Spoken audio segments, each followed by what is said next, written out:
We're hitting 10,000 subscribers. We could not be more grateful, and today I'm going to do part 1 of a daycare Q&A.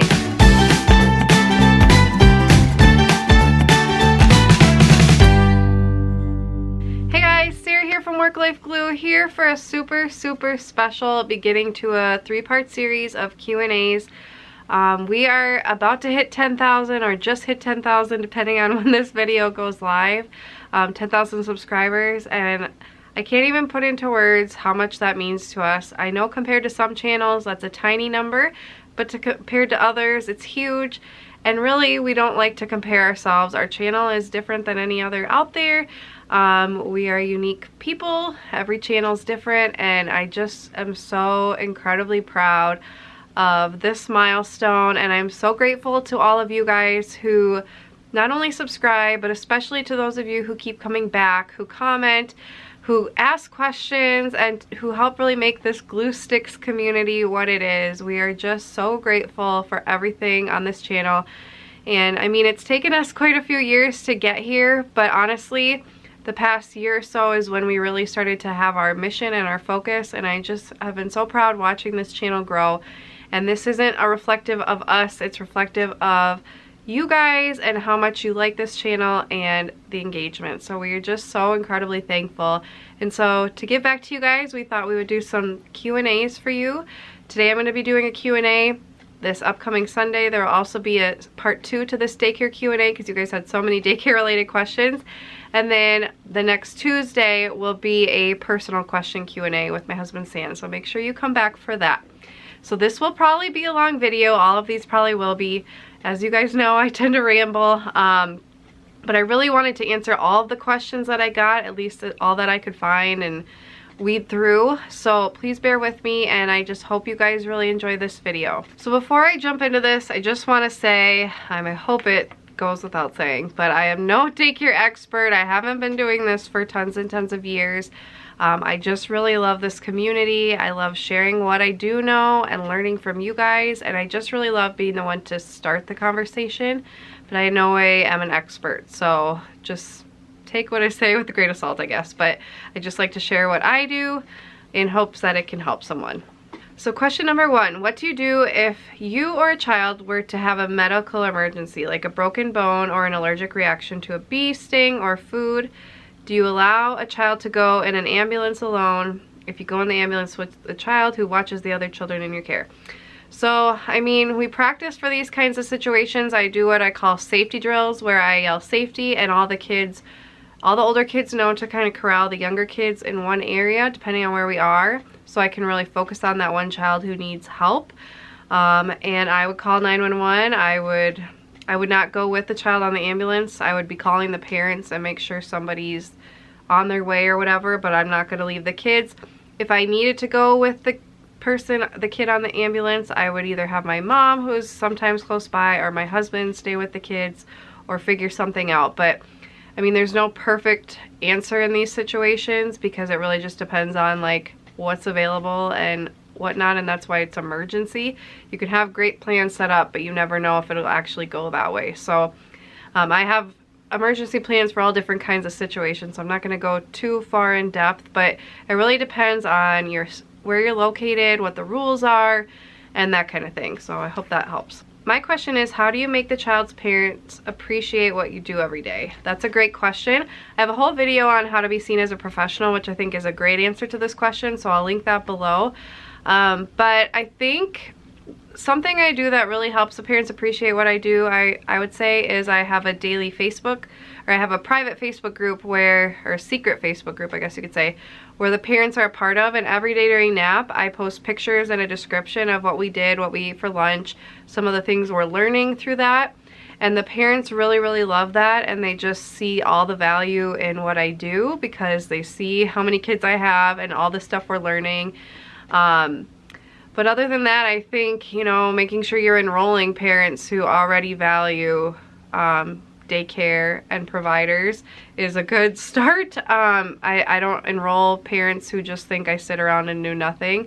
I, you know, enroll parents who really want an enriching environment for their kids and know that I'm really passionate about this and serious about not only the kid aspect, but the business aspect. And most of my parents are, all of my parents are incredibly thoughtful and appreciative. So good luck. I do know how it feels to not be appreciated, but I have great families right now, so no complaints here.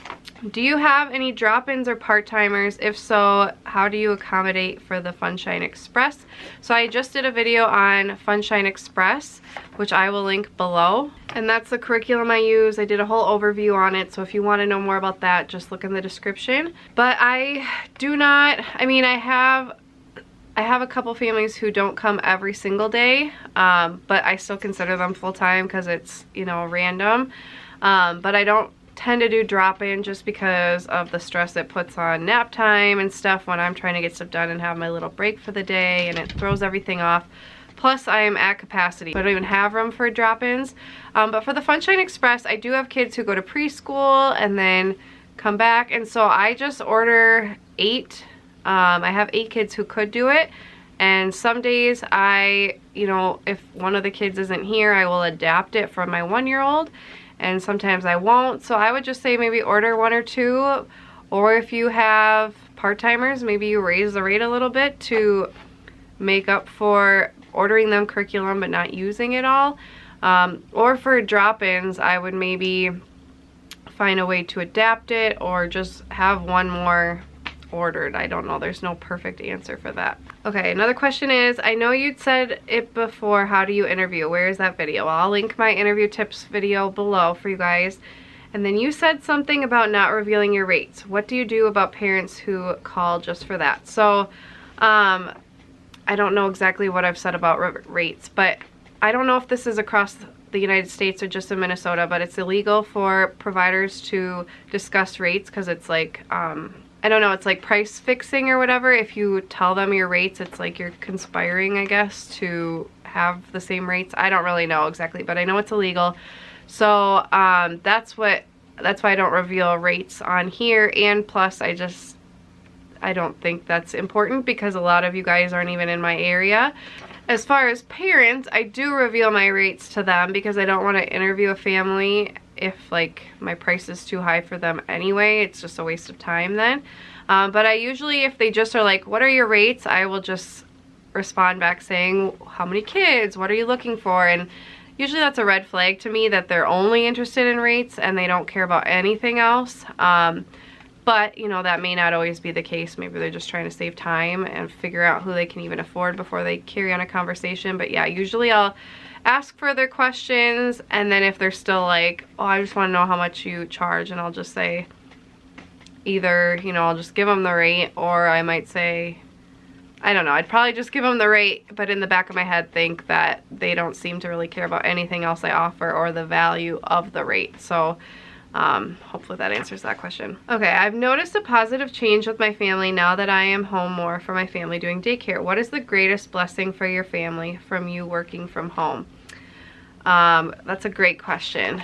I would just say, I mean, there's so many benefits. Seeing all the milestones for my kids is amazing. Seeing them interact with their best friends, especially my baby right now. Like, all the daycare kids cheer her on when she's rolling over, and now that she's eating, they cheer for her. And just the joy that brings to her fills my heart with so much joy too. And just, you know, especially since my husband works a crazy schedule, I'm super grateful that I am here when he's home. It's not like we're having official family time if I'm working, but it's just so nice that he's just here and I don't have to like commute home after work before I get to see him. It's like right at the end of the day, we can go have family time and he can interact with the kids, so I still get to like see him during my day if he's off or if he gets done early or whatever. So I think those are probably the greatest blessings, I would say. Would you consider having parents pack their kids' lunches? Why or why not? I have thought about it just because I think it'd make my day a lot easier, but for me, I'm all about making my parents' lives easier if I can, and it's just one extra thing they would have to do. Plus, I can just see, I already am trying to like mitigate fights all day with preschool age kids, so I can just see like if one kid brought a brownie and another kid had tofu or something, like they would be really upset they didn't have the yummy food. And to me, I think that would be really stressful. Plus, I just think it's a really good thing to for me as a feature and benefit to my program to say I offer really healthy meals.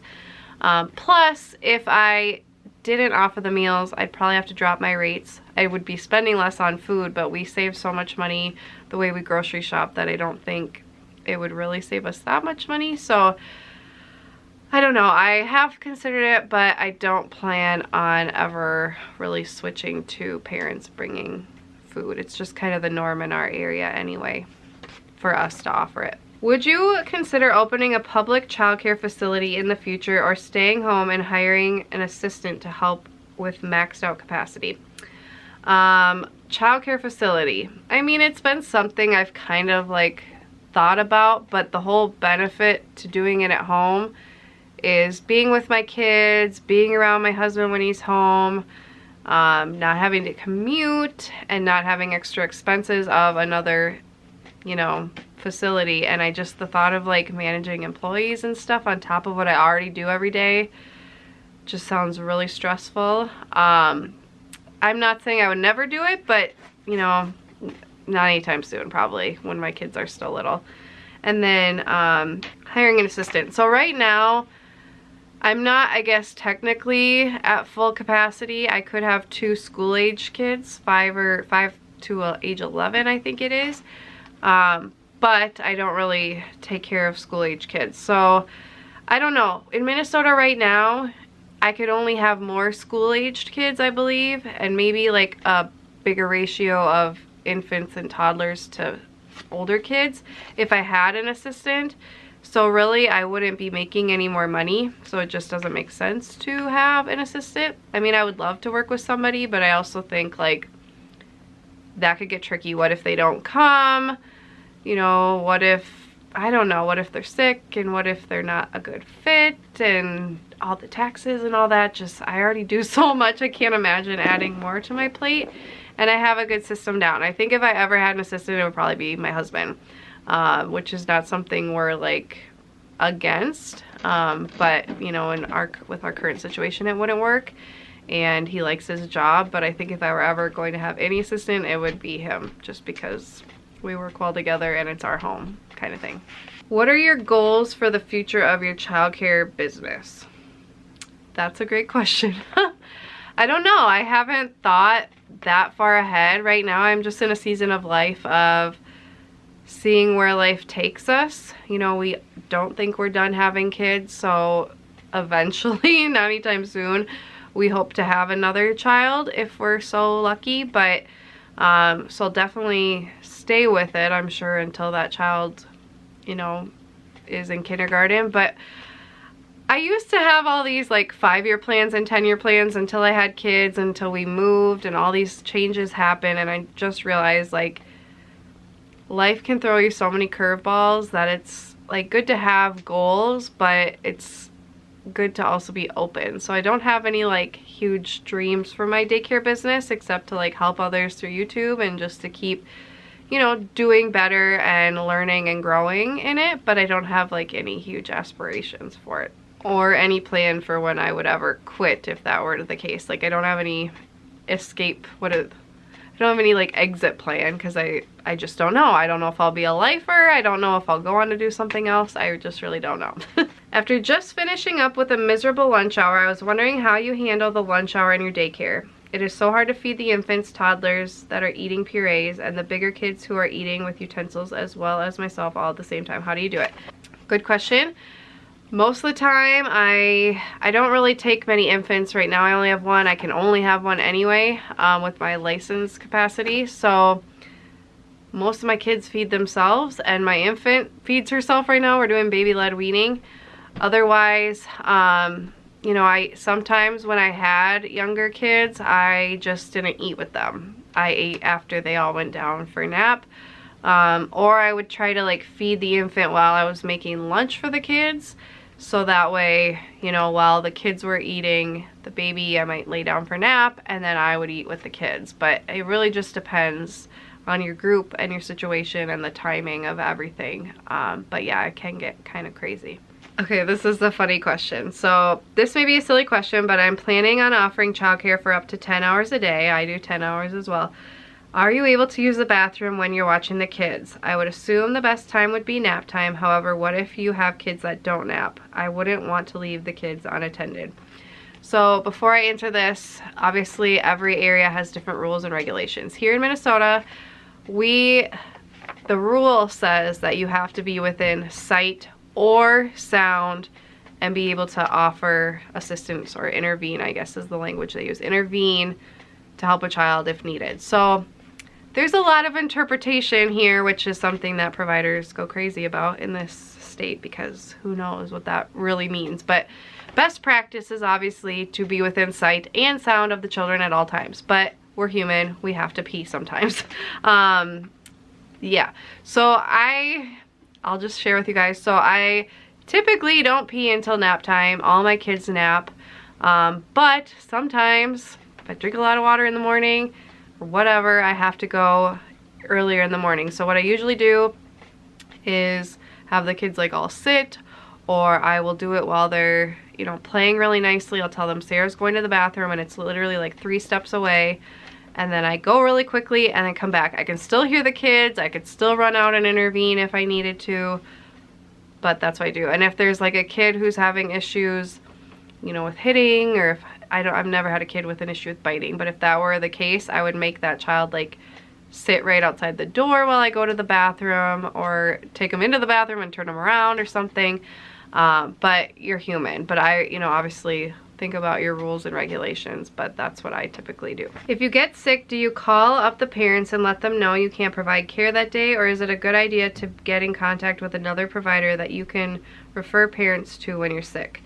My specific policy is that all parents must have some kind of backup in place, whether it be family or a work backup, or take the day off, use PTO, whatever it may be, or have another daycare they can use drop-in care for, because I'm gonna get sick. Something's gonna happen. I mean, you have to be prepared. So that's in my policy. So when I do get sick, it's not on me to figure out what these 8 kids are gonna do.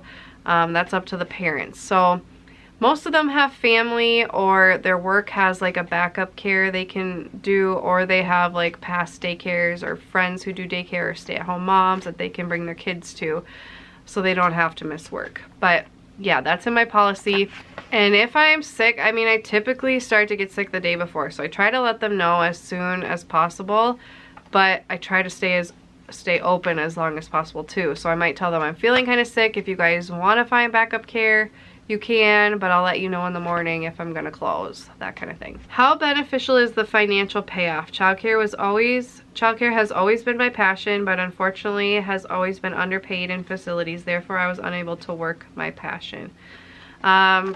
This is also hard to answer because, you know, everybody's financial situation is different. Everybody's in different areas with different rates, can take a different amount of kids. For me, the money is pretty good. I mean, it's not like crazy, and we do have a lot of expenses. So you can't just like take how many kids I have and multiply it by my rate and like that's how much money I have, because I spend a lot on extra, you know, food and gas and water and activities and crafts and curriculum and all that kind of stuff. But I definitely am not complaining about the income. I make more than I did as a teacher, which is really sad. But I also work really, really, really hard. So I feel that what I do make is justified. But, you know, it really just depends. And do you charge more and have a smaller group, or charge less, have a bigger group, or offer more and charge more? I don't know. You know, it just really depends. For me, the financial is totally worth it. But for somebody else, if you're in a really good job, and then you go to daycare, you may be taking a significant pay cut. It just really depends. But yeah, if you work in a center, typically you get paid really low hourly wage. So I would assume in a lot of situations, opening a daycare, you would make more money, but you also have the expenses and the taxes and all that kind of stuff to think about. And it is a lot of responsibility. So you're working harder, typically making more, but you know, that kind of makes sense. So do you have a budget that you try to stick to for your childcare? How do you divide it up? Weekly, monthly, what categories? Toys, food, cleaning supplies, craft supplies, Sunshine Express, gifts. What resources would you share with somebody just starting out at home? So budgeting. This is something that I find really tricky because I don't have like a separate business. I have a separate checking account, but I just transfer it to our joint checking. It's tricky because you are in your home and a lot of your bills are just one bill for your home, so you can't like separate it and pay part from the daycare and not. And it, like my water bill, how much of that is daycare, how much is it? I don't really know. Food, how much is daycare, how much isn't? I don't know. We eat all the same food. So I just use our regular checking, you know, regular budget for our family. I add in line items for daycare. Like I usually spend about $50 a month on the daycare for like just random stuff that I buy. But a lot of time I'll just use our household money for stuff at Target or stuff at the Dollar Tree that ends up being used for daycare. Groceries, we just have one line item for our whole family and the daycare together.